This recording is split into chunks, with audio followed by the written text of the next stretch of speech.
Boa noite. Boa noite, boa Posso noite. entender melhor se me acostumar com o seu jeito de falar. Boa noite. Preciso da sua permissão para ajudar. Boa noite. Boa noite. Oi, Juliana. Simone, a Clara, obrigada pela presença. Luiz Ricardo, tudo bem com vocês? Hoje nós vamos falar de um tema assim difícil, com uma pessoa muito especial que estamos aguardando, que é a Natália, amiga do coração, maravilhosa. Simone, amiga do coração também. Gente, nessa pandemia, se a gente não tem amigas, a gente tá a pé. Não, a gente tá a pé mesmo, mas assim, né, sem amigas eu não sei como é que pode. Porque é muita emoção, né? Não é pouca, não, é muita. Eu fico boba de ver, Samantha, tudo bem? As pessoas falarem que tem o tempo para fazer tudo que gostaria. Ô, inveja boa! Não, aí não é inveja, é cobiça. Tem um que é melhor que o outro, enfim. Né? Porque não tá dando. Terminei de passar batom agora. Porque para receber a Nath, aí ó, ela aqui, a gente tem que, como diz lá no Pequeno Príncipe, quando a gente ama, a gente se prepara para esperar o outro. Maravilhosa. Tony, Jander, Ismael, Lulu, maravilhosa. Aí, Oi, a Nath, oiê! Tá boa? tudo bem? Tudo jóia. Você sabe que eu comecei a live aqui dizendo que lembrei de um trechinho do Pequeno Príncipe, que toda vez que eu releio é uma emoção diferente, porque está acontecendo alguma coisa diferente. E aí tem uma passagem que diz assim: ele não fala quando eu amo, mas eu vou falar. Quando a gente ama a pessoa, a gente se prepara para recebê-la. Então hoje até perfume eu passei. É, estava terminando agora o batom. Até Obrigada. perfume, porque você é muito especial. Eu Gente, pulei. a Nath, deixa eu te falar um pouquinho de você, e você já começa, que eu acho que uma hora para nós hoje vai ser pouca.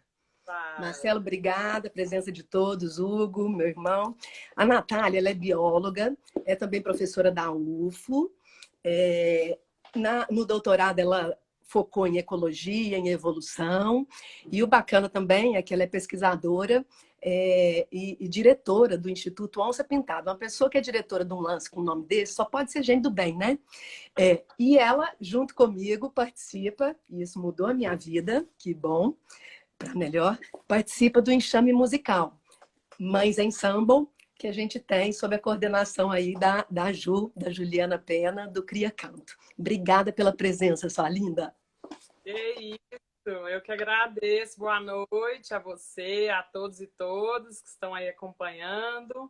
Agradeço a Cláudia, porque você tem abordado vários temas nas suas lives, todos muito interessantes, necessários, vários temas pouco falados, né? Então, eu sou muito grata por você estar dando esse espaço para a gente falar de mais um que é muito pouco falado, né? Muito pouco acessado na nossa sociedade. É verdade. Ah, A gente tem trazido mesmo, principalmente alguns que são tabus, né? As pessoas têm dificuldade de falar deles, dos sentimentos que eles mexem, né? E esse é um deles. Mas não só, a gente trouxe outros aí bacanas também. Mas, Nath, vamos começar então a nossa prosa, né? Lembrando que o nosso tema hoje, que é um tema difícil, e a Nath, assim, é para mim referência, enquanto inspiração, ela sabe disso. É... Ixi, já comecei a ficar emocionada, pessoa sem noção. Mas é bom que é de duas, né? Enquanto eu emociono, você vai falando. Enfim, então, é um tema assim, difícil, né? Porque nós vamos falar de luto, luto invisível, seja gestacional, neonatal, e a Nath passou por isso. Ela tem em casa duas fofuras, que eu sou apaixonada, que daqui a pouco já estão grandes, adolescentes, e eu não os vi mais, por conta da quarentena, né? Eles são petitinhos, tá, gente? Quantos anos eles têm? São gêmeos. 5 anos. 5 anos. São maravilhosos. e ela teve uma perda. E a gente vai falar um pouquinho sobre isso. Eu espero que outras mães, famílias, pessoas que passaram por situações semelhantes possam estar conosco, né? Eu fico pensando que sofrimento compartilhado, dividido, talvez ele possa se reduzir, talvez ele possa estar de um outro jeito, né? Enfim, não faço a menor ideia. E aí só de pensar já acho difícil, né? A gente que é mãe também, enfim. Nath, fala um pouquinho então da sua história, o que que aconteceu com você, como que você descobriu, o que que estava acontecendo, enfim, como é que foi isso inicialmente? Bom, a gente já tinha os gêmeos, né? A Beatriz e o Fernando, com 4 anos de idade, quando ficamos grávidos novamente. E com 23 para 24 semanas de gestação, em um ultrassom convencional, né, de rotina, morfológico, foram identificadas 2 anomalias, né? E naquele mesmo ultrassom a gente descobriu que era uma menina. Quem colocou o nome foi Beatriz, que escolheu o nome Elis. E aí foi aquela coisa, né? O botão que se abre, né? Num buraco, você cai lá dentro, uma coisa inimaginável. E eu comecei a buscar, né? Entender o que estava acontecendo, e já a ultrassonografista me indicou um médico de São Paulo, especialista em medicina fetal. E eu, antes de ter o laudo médico desse primeiro ultrassom, eu já marquei uma consulta com esse São Paulo uma semana seguinte, na semana seguinte, exatamente uma semana depois. Uhum. E assim a gente foi para São Paulo, eu e o Luiz, né, o meu marido, e naquela consulta, e esse médico, ele é especialista em medicina fetal e ele realiza cirurgias intrauterinas. Uhum. E as 2 anomalias que inicialmente haviam sido identificadas na Elis, elas seriam possíveis de serem não tratadas, mas vamos dizer, amenizadas via cirurgia intrauterina. Uhum. E aí eu agarrei aquela esperança, também achei uma outra médica em São Paulo, especialista, e coloquei na cabeça, não, né, vamos fazer essa cirurgia, tá tudo certo, e vai consertar. Mas nessa consulta com esse médico, que inclusive foi feito um outro ultrassom mais detalhado, né? Ele já levantou uma suspeita de uma síndrome, né? De uma síndrome cromossômica. E naquele mesmo dia, a gente fez uma coleta do líquido amniótico para fazer um exame do cariótipo da Elis. E isso era uma quarta-feira, e aí na sexta-feira saiu o resultado, confirmando a trissomia do cromossomo 13, que é a síndrome de Patal. E eu, que estava super apegada a qualquer resquício de esperança, de fazer uma cirurgia intrauterina, de fazer tudo o que fosse possível, levei uma página cheia de perguntas para esse médico.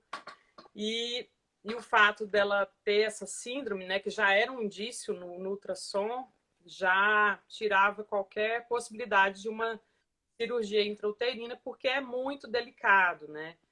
E é uma síndrome considerada incompatível à vida.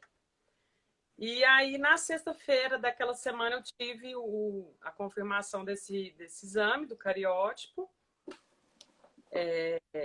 E eu ouvi da médica que me deu o resultado as palavras de que a trissomia do cromossomo 13, junto com a hérnia diafragmática, que é uma das anomalias que ela tinha, era um diagnóstico fechado de letalidade. E ela me disse, são bebês que não levamos para essas Não levamos, cortou a hora que você falou, não levamos. bebês que não levamos para casa.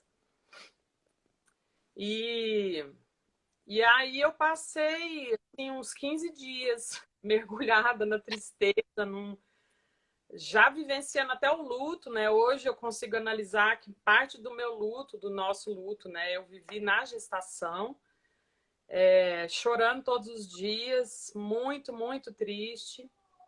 E aí foi uma médica aqui de Uberlândia até, a doutora Angélica, que é uma ultrassonografista, né? Eu fui conversar com ela sobre a síndrome, ela já tinha atendido as mulheres e ela foi me dar mais detalhes. E aí, depois dessa conversa com ela, que foi assim uma chave que virou para mim e uma luz, assim, em termos da aceitação do que a gente estava vivendo. E aí eu voltei para consulta com a Silvia, né? Que é a nossa técnica da vida, né? Maravilhosa. Ginecologista, amiga, maravilhosa, tudo de bom. E aí eu falei, ó, Silvia, eu tô reassumindo essa gravidez com toda alegria, com toda graça.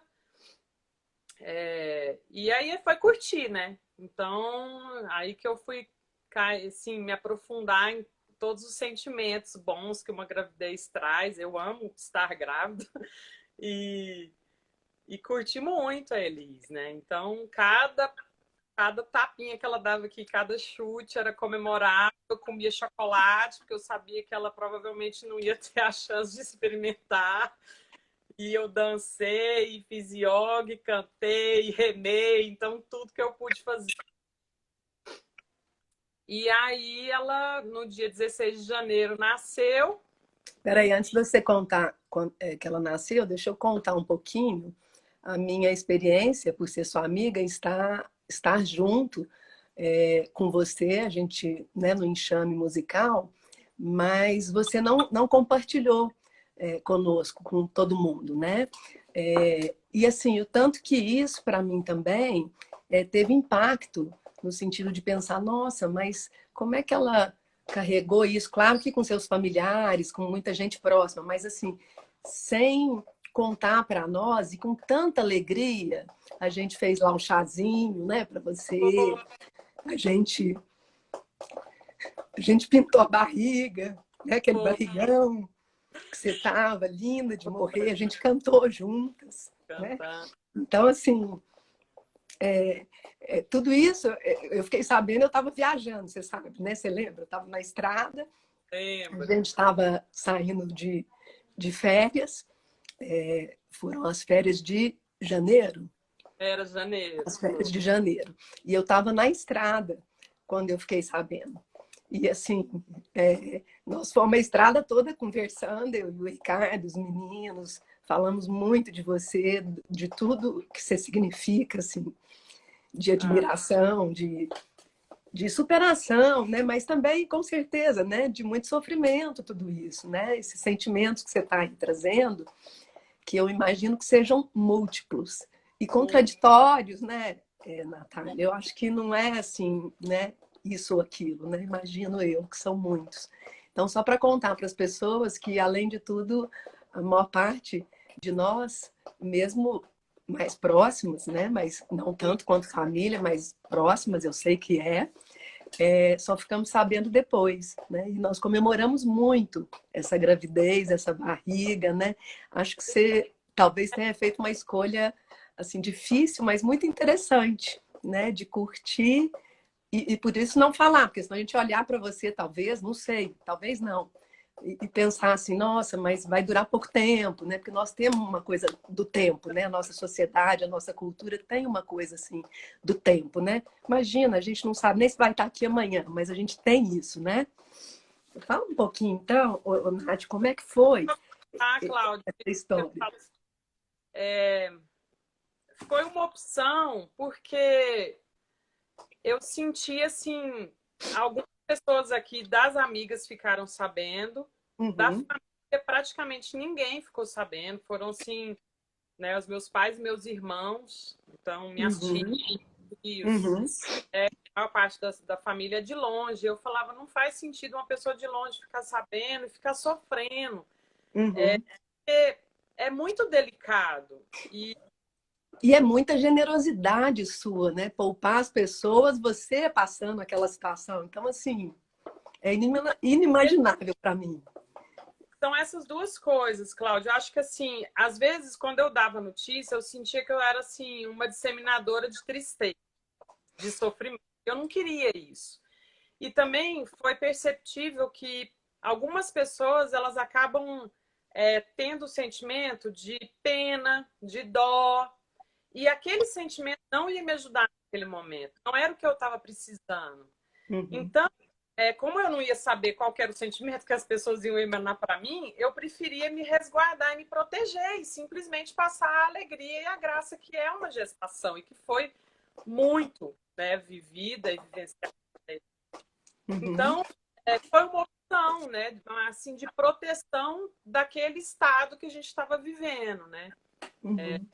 Então, foi isso. Outra coisa, Natália, eu sei porque eu acompanhei depois que, né, que eu fiquei sabendo, eu acompanhei alguns processos e além do atendimento médico, a gente sabe que tem também uma questão legislativa, né, que envolvem direitos que a pessoa que está nessa condição tem. Como é que foi a sua busca, a sua, eu até ponho entre aspas, né, via crucis nesse sentido, porque você também fez algumas escolhas, né, depois da perda da Elis.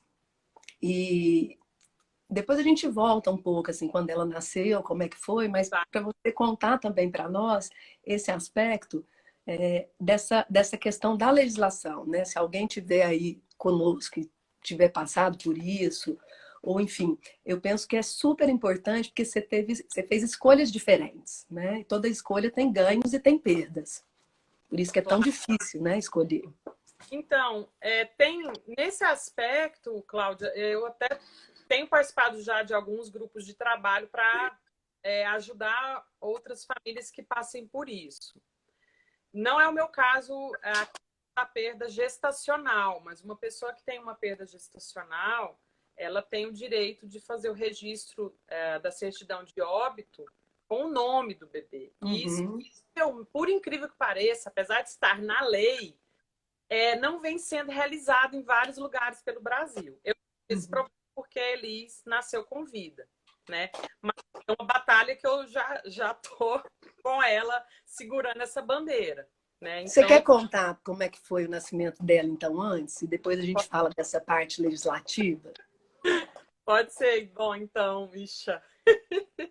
Minha mãe está entrando aí agora. Ô, mãe, olha que história mais linda da Natália, uma história inspiradora, história que faz a gente se fortalecer por dentro. Bom, então, a Elis, por conta da síndrome, ela poderia nem ter chegado ao final da gestação, então, por volta de 34, 35 semanas, a gente já estava, assim, naquela expectativa de a qualquer momento pode acontecer, e ela, mais uma vez, ela rompeu com as barreiras e chegou a 39 semanas e estava comprando um monte de coisa para fazer uma festa de aniversário para os gêmeos. O aniversário deles é no dia 17 de janeiro. E o Luiz foi fazer uma tatuagem, né, em homenagem aos 3 filhos. Você calculou Isso para justamente engravidar? na... Você calculou para engravidar e nascer em janeiro ou não? Tá caindo aqui, mas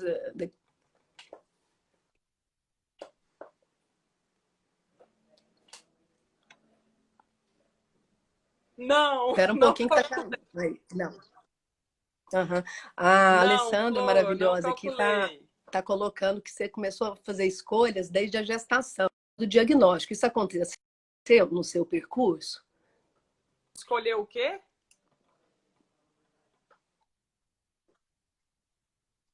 A Alessandra está aqui, tá aqui colocando que você começou a fazer escolhas desde a gestação, porque na sua situação e com seu diagnóstico, algumas poderiam, inclusive, pensar em não levar até adiante, até o fim, a própria gestação. E você fez a escolha de levar. Você fala um pouquinho disso antes do nascimento? Está caindo aqui, caiu 2, 3 vezes, mas vamos ver se Sim. agora não cai.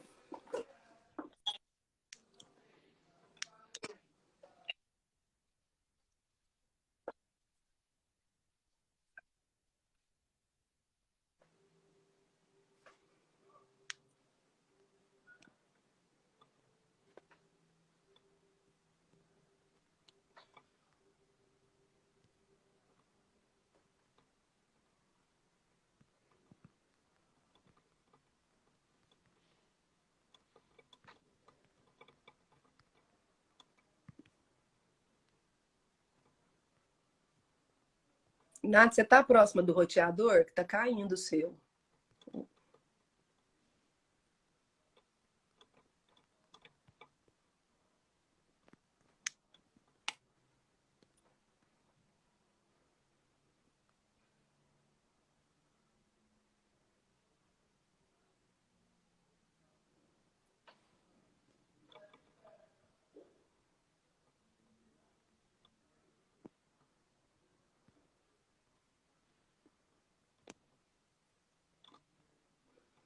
Só linda, vê aí se você consegue ficar mais perto do equipamento, que o seu tá caindo. Para mim, para a Ju, para um monte de gente. Se precisar, a gente reinicia, mas se você conseguir aí ver se melhora a conexão, porque esse horário também é muita gente, né? Rick Paranhos, obrigada pela presença. Enquanto você arruma aí, Nath, deixa eu agradecer umas presenças aqui. Ajudo, Enxame Musical do Cria Canto, nossa mestra. Cecília maravilhosa, sempre presente. Alessandra, do nosso grupo. Patrícia Manzan. Gente, essa menina é tudo de bom. Eu não tenho mais uma foto atual. Ela fez. Agora acho que estabilizou, Nath. Obrigada, Patrícia, pela presença. Sertório, Laura. Agora acho que estabilizou. Vamos ver. Acho que ela saiu para entrar de novo. Ela está entrando de novo. Vamos aguardar. Aqui, ó. Só o talento humano que não cai, gente. Mesmo assim cai, né? A gente está vendo que cai. Mas eu estou falando em outro aspecto. Aí, Nath. Ufa! Não, mas isso acontece, tá tudo certo, tá? Eu estava falando, até nós, seres humanos, caímos, você está mostrando um pouco aí das trajetórias de quedas e levanta, né? Imagina a tecnologia, Então, né? Enfim. quando a gente teve esse diagnóstico, especialmente antes até de saber da síndrome, a médica já falou que a Elise ia nascer e morrer. E aí eu falei, nossa, então é isso, é nascer e morrer? E aí ela falou assim, sim, ou interromper. Então, já no primeiro ultrassom que a gente teve, que a gente realizou, teve essa notícia no mesmo dia.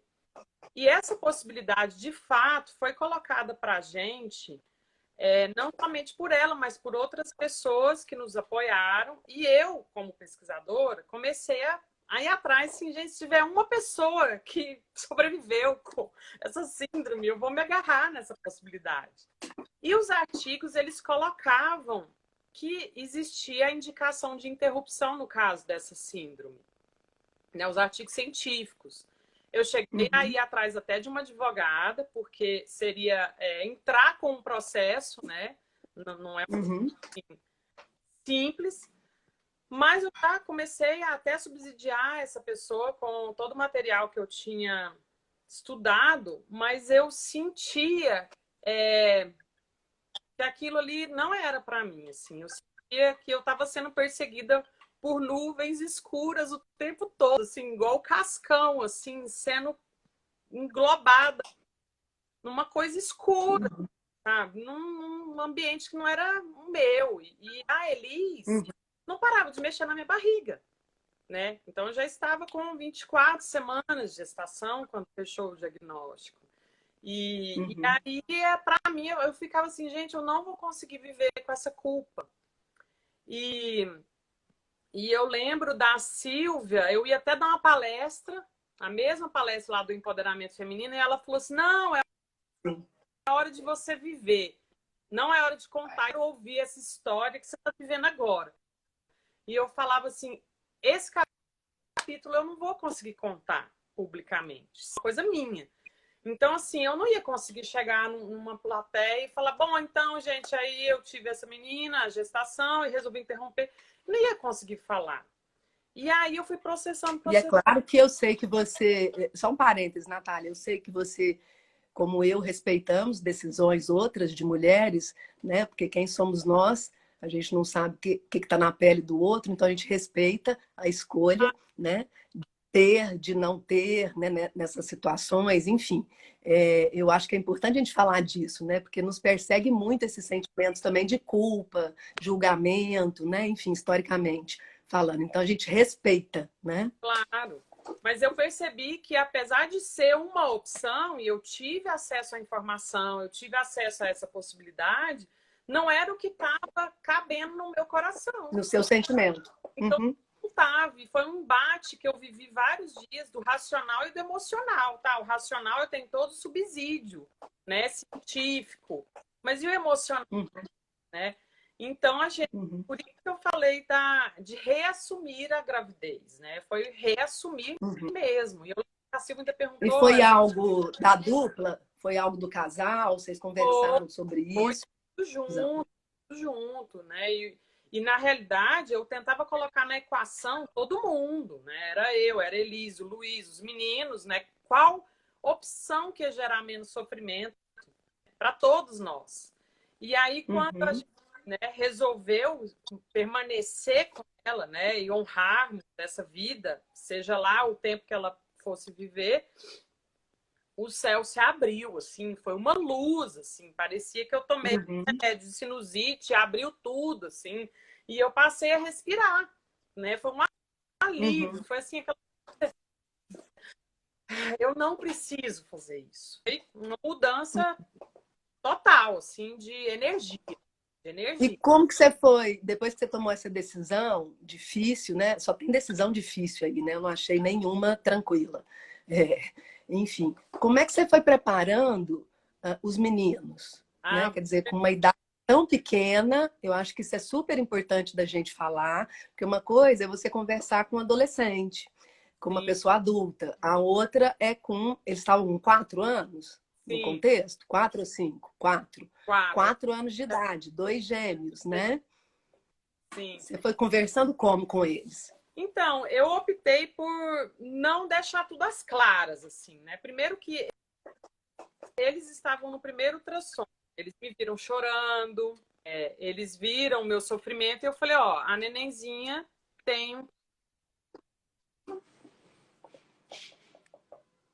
tinha um probleminha no coração.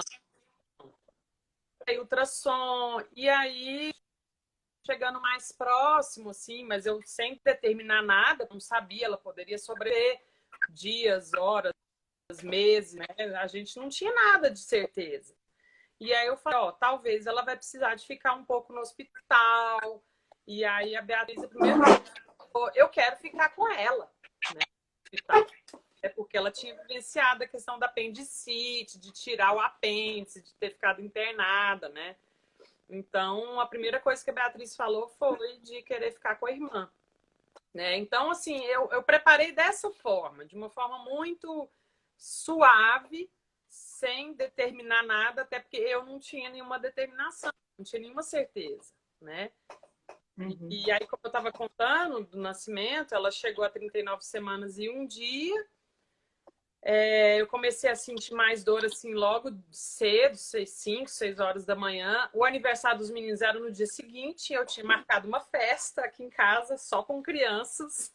E eu fiquei muito apegada a essa festa. Eu levei algumas horas para me desapegar e cancelar com as pessoas, porque eu tinha muito medo de causar um trauma neles mesmo, né? Assim, um sentimento ruim. Ai, perdi minha festa por causa da minha irmã, que nasceu e morreu ainda por cima, né? Então, enfim, aí fomos debaixo de uma tempestade para o hospital e depois de eu já ter chegado a uns 6, 7 centímetros de dilatação aqui em casa, chegamos no hospital e já estava fazendo força já, mesmo assim o expulsivo foi um tanto quanto longo, e eu gritava horrores naquele hospital, assim, meu Deus, Jesus, me ajuda! Era uma coisa de louco.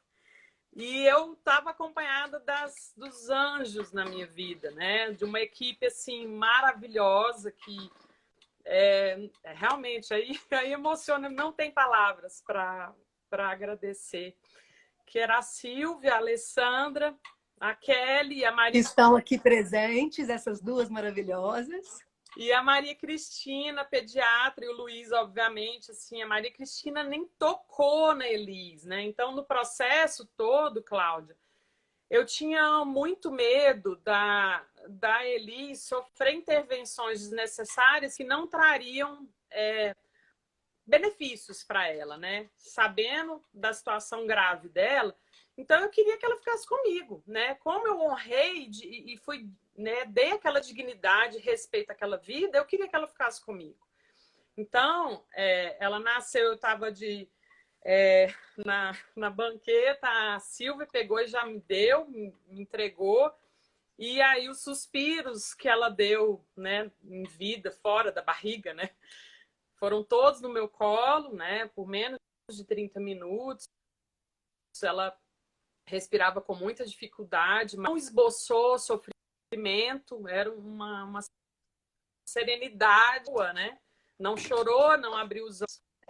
Foi a coisa mais linda, né, de se viver. E assim...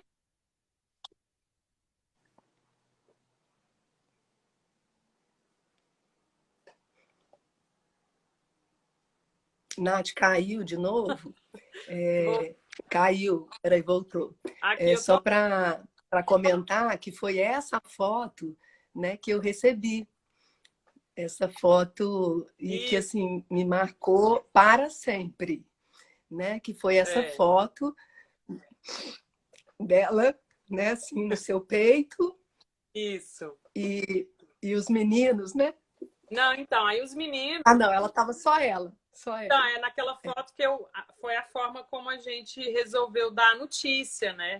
Que foi um poema da Alessandra, maravilhosa, que está aí, justamente fazendo menção ao suspiro, né? Que foram as respiradinhas dela. Aquela foto, Cláudia, ela já tinha feito a passagem. Não sei como aquela luz, aquela expressão, uma coisa também inexplicável, divina. E aí ela ficou, e aí a gente ficou, né? E eu falei com ela, eu falei, filha, a gente já sabia, tá tudo certo, tá tudo bem. Mamãe te ama, eu tô aqui para você. E a Maria Cristina, a pediatra, ela nem contou na Elise, ela escutava, né? E de tempos em tempos, e aí uma hora ela falou que ela tinha ido. E escorreu algumas poucas lágrimas dos meus olhos, né? Assim, não foi um momento de desespero, de sofrimento, foi um momento de serenidade, né? E de naturalidade da passagem que é. A morte, ela é tão natural quanto o nascimento, né? Então, a gente precisa de humanizar não só o nascimento, que é uma batalha nossa já, mas humanizar a morte. Então, imagina, depois de toda essa gestação, de tudo isso que a gente passou, se ela fosse retirada de perto da gente, se ela fosse para uma UTI, se ela fosse entubada, se ela fosse reanimada, longe de mim, longe do Luiz, né? Então, nossa, até arrepio. Não faz sentido, né? Então, ela veio para isso, ela veio para viver o suspiro dela. E aí passou um pouco de tempo, foram meus pais, né? Junto com os meninos. E aí sim, foi um momento crucial, né, para eles. Como eu tinha me preparado antes, eu tinha já acionado a psicologia do hospital. Foi a Virgínia, foi maravilhosa, foi muito, muito amorosa. Ela já estava no quarto quando os meninos chegaram. E eu me lembro da diferença de expressão, né? A Beatriz e o Fernando chegaram assim eufóricos, eles não sabiam o que tinha acontecido, né? E aí eu esperei verem primeiro a Elis, aí eu fui explicando aos pouquinhos, né, o que tinha acontecido, que o coraçãozinho dela não tinha aguentado, que ela tinha virado um anjinho, uma estrelinha. E aí eles ficaram um tempo ali, depois a psicóloga ficou com ele no quarto ao lado. E mais para frente um pouco, que teve um momento que foi assim, mágico, que foi o momento que a gente foi limpar ele. Então, eles me ajudaram, os dois, né? A gente cuidou, nós cuidamos juntos. Então, vocês fizeram um ritual ali, né, de passagem. Eu estou falando disso porque é tão importante para a gente, ser humano, a questão dos rituais, né, de viver os momentos difíceis, né, até por uma questão de saúde mental, né, Nath, eu fico pensando assim. Mas nossa cultura não nos ajuda muito, né? A gente sabe disso, essa cultura nossa ocidental, né? Então, assim, tem povos que lidam melhor com essa questão, né, da morte e de saber que nós somos finitos. Talvez a gente até potencializasse mais a vida. Sim. Se a gente tivesse essa noção de que nós somos finitos e, né, e somos mesmos. A gente não sabe se vai estar aqui daqui a pouquinho.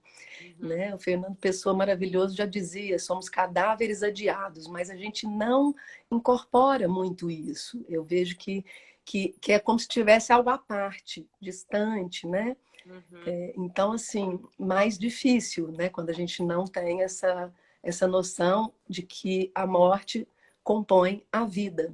Sim. E pode ser uma afirmação da vida. Eu pensei tanto nisso depois da foto, Sim. mas muito, né? Porque assim, filosoficamente a gente já pensava, mas é diferente se acompanhar alguém que você gosta demais, vivendo a situação, né? Então, é outro lance, é uma outra alteridade, né? É uma outra relação do eu com o outro. E que foi uma oportunidade de desenvolvimento e de crescimento. É grande ensinamento da Elise. Na verdade, são tantos que eu perco as contas, mas acho que talvez o principal deles é o viver o agora. É o que a gente tem. Eu quero o que eu tinha, né, com ela na minha barriga, era viver o agora, né? Então, não ficar projetando, nossa, como é que vai ser, como é que não vai ser. Eu tinha que viver o agora, né? E aí, naquele momento, os meninos viveram, né, a irmã, né, matéria física, né? Então eles limparam, eles colocaram roupinha, sapatinho, toquinha, a gente tirou foto todos juntos, né? Então foi para mim um momento muito mágico, né? E com muita serenidade. Hoje às vezes eu penso assim, gente, como que eu tava daquele jeito? E eu acho que os hormônios também, né? Do nascimento, do parto, né, ajudaram, porque não tem lógica, né? Então foi assim um ambiente, um clima de serenidade e de amor. Era isso que tinha ali dentro, quase que palpável. Você quase conseguia pegar no ar. Em respeito aqui às colocações que as pessoas estão fazendo, e que são muito bacanas, Nath,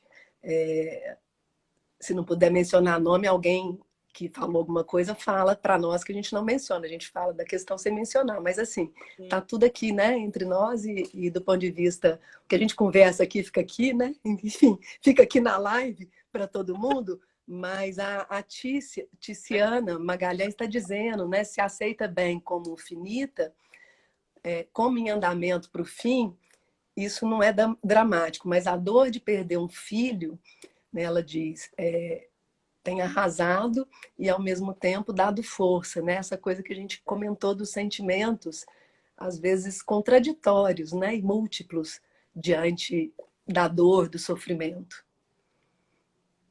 Sertório, obrigada pela presença. Caiu, Nath, de novo, mas vamos voltar. Obrigada, Jane, pela presença. Samanta, Paula, Débora, Luciano, Alô, alô. artesanato maravilhoso. Agora acho que, ó, ainda tá rodando assim, ó, tá rodando assim, mas eu acho que vai rolar. Aí, pronto.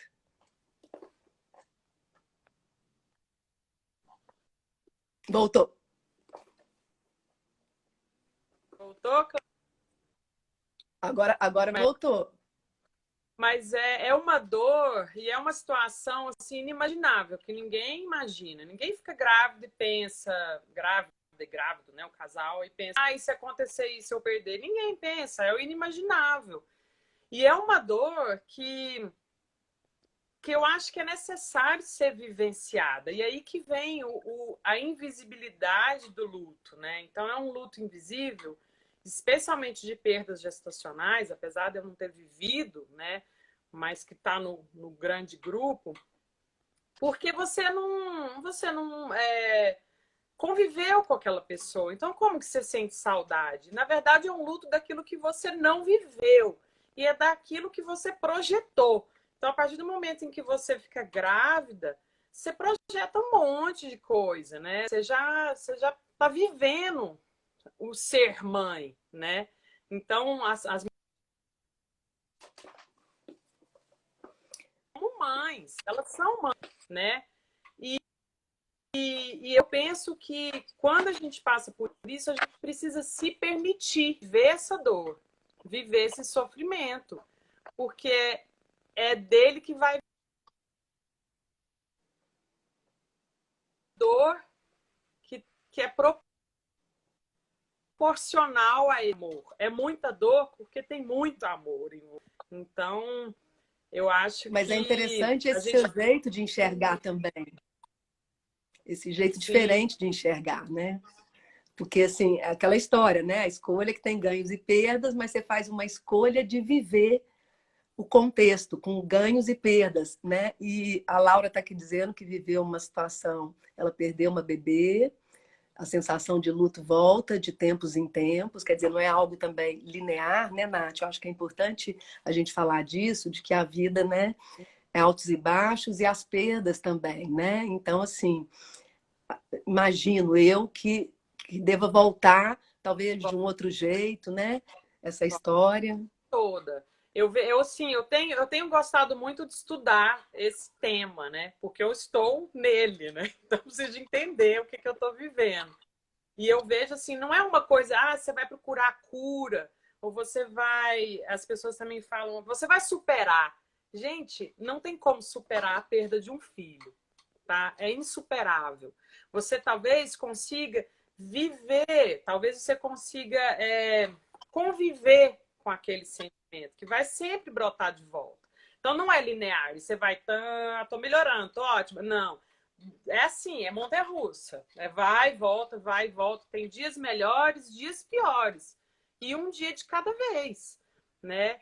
E eu acho Uhum, que quando vem o sentimento de tristeza, de dor, de saudade, eu acho que é se permitir viver, né? Não é assim, eu tenho que uhum. ser forte, né? O que é o ser forte, né? O ser forte também é se vulnerizar, é se permitir estar vulnerável, é também se permitir, gente, eu tô mal, eu vou chorar um bocado aqui. E aí, chorar, entendeu? Então, eu acho que é uma grande lição a gente conseguir se permitir viver esse momento, né? Uhum. As mulheres, elas não têm essa permissão, né? Você tem que seguir, você é forte, você é jovem, você vai ter aí as falas são as mais terríveis que a gente imaginar, né? Que a gente ouve. Então, mas assim, não é mal, é porque as pessoas não têm preparo, as pessoas não têm, elas não estão preparadas para lidar com isso. E quem está, né? Por isso que a gente tem que falar E sobre. tem, e tem também, né, Nath, uma relação dessa construção associando o feminino com essa coisa de que o feminino é aquele que aguenta, dá conta, né, tem múltiplas possibilidades, consegue fazer várias coisas ao mesmo tempo, lida melhor com a questão emocional, que é uma construção de gênero também. Sim, Né? Então, assim, eu imagino que isso deva ter sido significativo no seu percurso. Está chegando aqui, professor Edilson, obrigada pela presença, sempre aí nos prestigiando. E como a gente só tem mais 20 minutinhos, a gente falar um pouco também, Nath, que isso eu acompanhei e achei belíssimo, né? Você teve uma perda tão significativa, eu não faço ideia do que é essa perda. Só de pensar já acho difícil, né, como mãe. sim. Mas assim, é, além disso, você é muito generosa, muito. E aí você queria contribuir com outras, como está aqui hoje fazendo isso, Sim. né? E aí teve também algumas dificuldades para você poder fazer doação de leite, uma vez que você estava cheia de leite, né? Para a Elis, e a Elis é, sobreviveu só por 30 minutos. Sim. Como é que foi essa trajetória de querer ser solidária, generosa, e a gente sabe o quanto que banco de leites precisa. O que você teve que fazer, enfrentar? Eu acompanhei um pouco da questão até de informações jurídicas, legislação, não foi pouca coisa, não, né? Para poder dar conta de se doar, mesmo tendo uma perda significativa. Olha,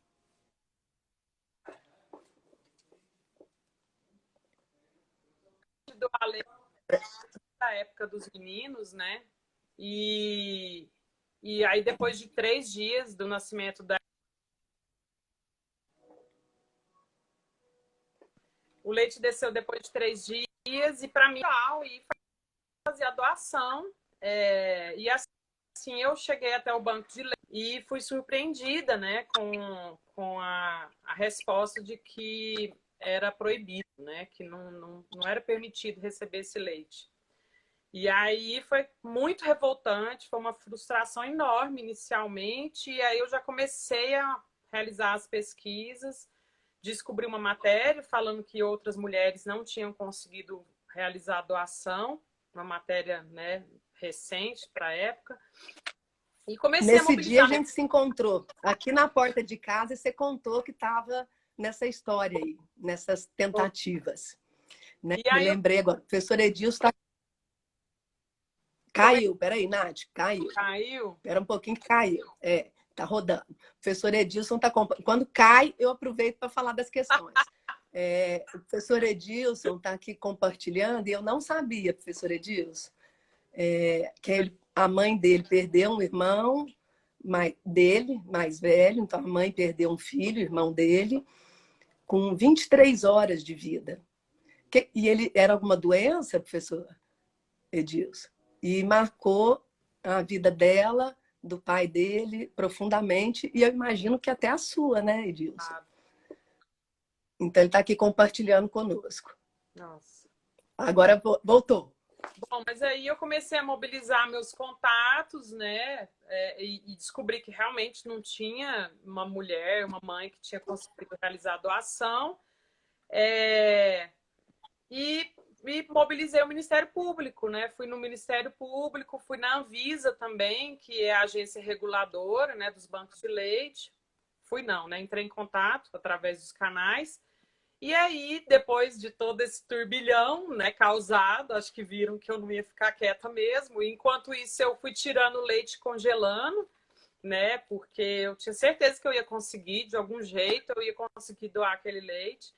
E aí, depois de uma semana, eu tive a resposta positiva de que aceitariam a minha doação, mas que eu teria que ir até o banco de leite para fazer as retiradas lá. Ou seja, me gerando um certo incômodo até, né? Porque eu moro longe. Sim, E aí deslocamento, né? Canseira.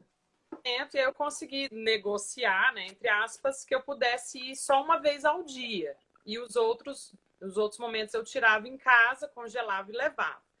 E assim eu... E por que eles fizeram isso diferente com você, de outras pessoas que doam leite? Então, primeiro que o entendimento inicial, né, da regulamentação era de que uma mãe, para ser doadora de leite, ela tem que ou estar com o seu bebê hospitalizado ou estar amamentando e ter um excesso dessa produção. Então, eu não me enquadraria em nenhuma das duas e por isso não seria elegível. E aí, Ou seja, não era mencionado o isso, seu caso ou casos semelhantes ao seu. não tem nenhuma menção Mas de solução, né? a princípio, né, dizem os juristas, o que não é proibido é permitido, né? Enfim. E aí elas falavam que existia uma preocupação em relação à possibilidade de engurgitamento, de mastite, e também uma preocupação no meu estado psicológico, e que por isso eu teria que estar indo lá para elas avaliarem as minhas mamas periodicamente. Né? Eu que amamentei praticamente 4 anos e que tem assim uma certa experiência, né? Mas enfim, como eu vi que o negócio era feio, eu falei, tá bom, já consegui. Então, se é para conseguir fazer esse gesto, eu venho aqui todos os dias. E eu fiquei mais de um mês indo lá todos os dias.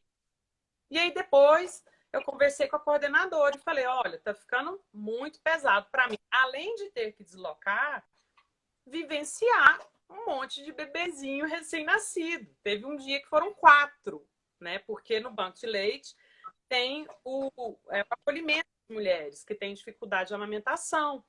E aí eu olhava para um lado, nenenzinho, olhava para o outro, nossa, aí eu falava, putz, é provação mesmo, manda mais, pode mandar mais neném, que eu vou ficar vendo esses neném aqui.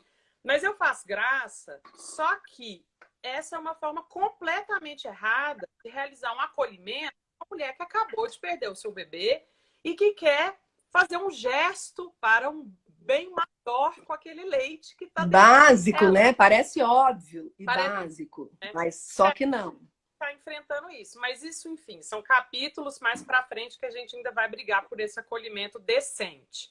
Mas eu tive que passar por isso e aí eu persisti doando por quase 3 meses, tá? Então, consegui manter a doação por quase 3 meses. Nossa, foi bastante. Para mim, Cláudia, assim, foi um processo muito, muito importante. Primeiro que esse momento inicial de brigar para conseguir me dava uma energia, assim, de outro... Eu ia perguntar isso.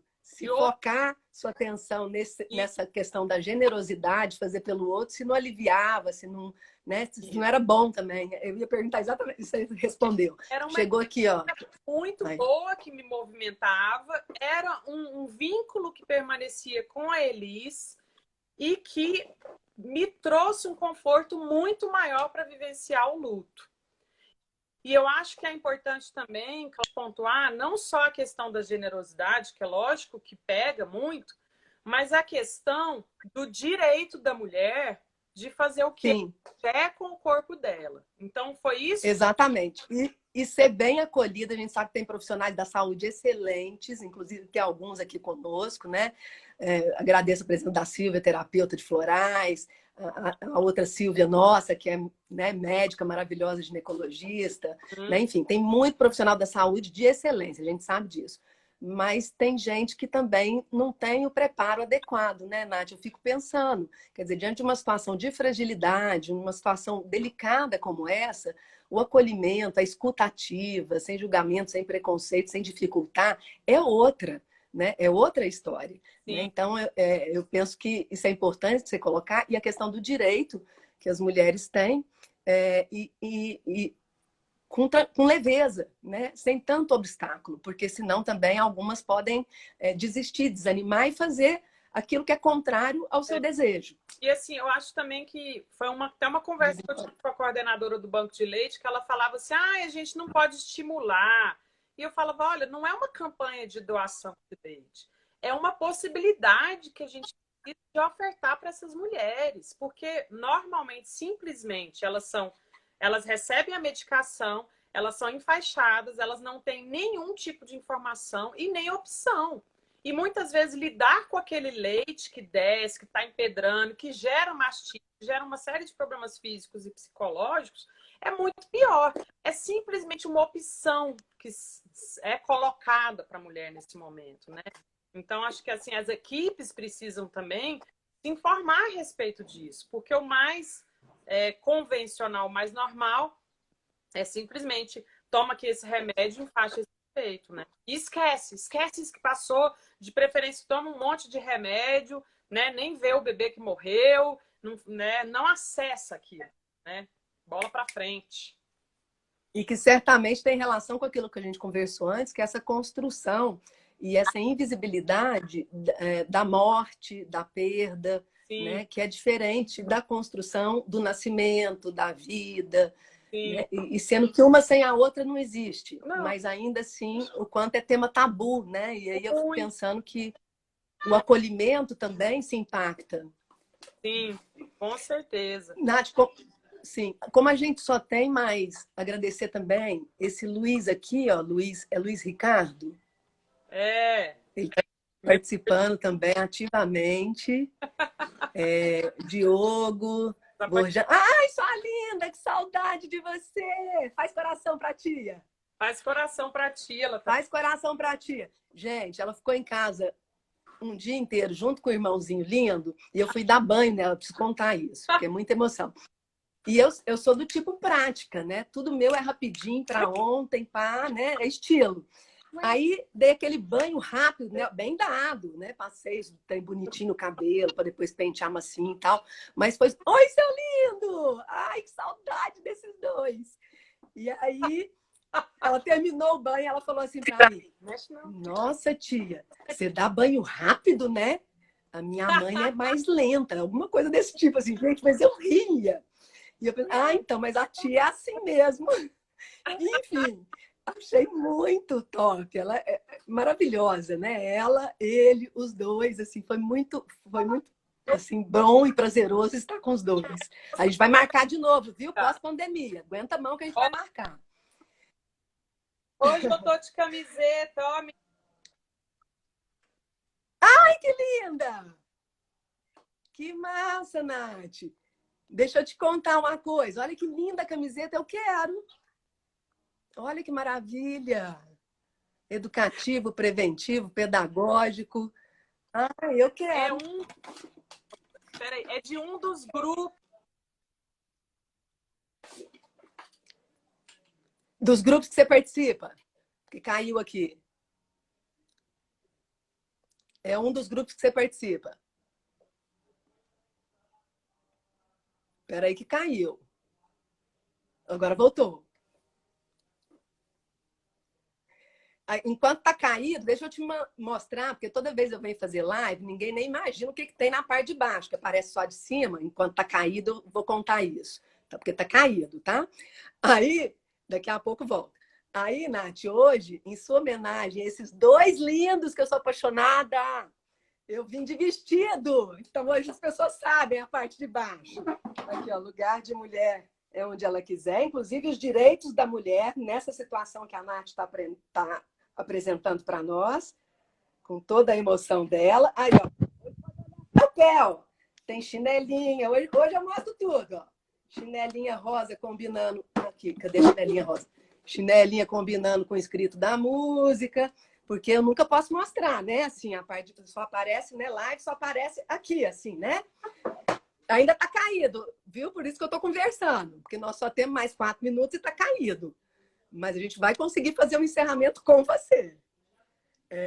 O Wayne tá aqui, Caê, Kel,